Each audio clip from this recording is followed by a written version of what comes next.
Good morning, party people. Ash something again, back with part 11, the final part of episode 1 of today's time lapse. Today, I'm working on the final overpainting stage of this commission featuring the character K for a client who wished to remain anonymous. This final step is all about correcting and refining.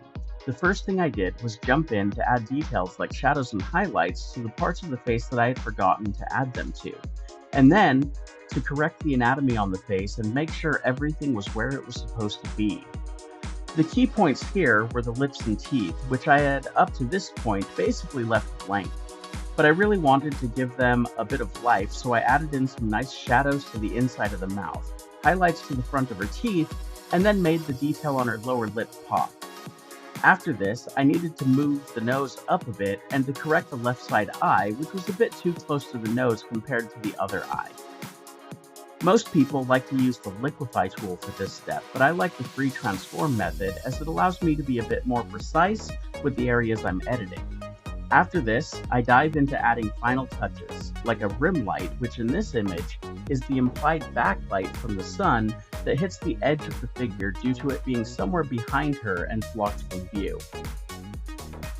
This rim light is the second light layer that I mentioned in the last video, and it's there mostly to add another layer of depth to the figure, as well as to help provide contrast and separation between her and the background, while also assuring that the color of the highlight reaches more than just the face and chest area of the figure, which balances the piece by increasing the visual interest of parts that would otherwise not draw your eye.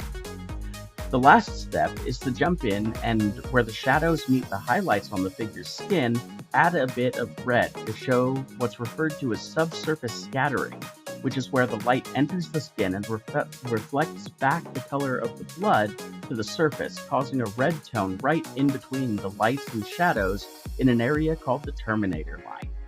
And with that, the artwork and this episode is complete. Thank you all so much for following along on this first episode, and if you didn't see all 11 parts, make sure to go back and give them a watch. Remember to like and follow, and join me again next time for the start of episode 2.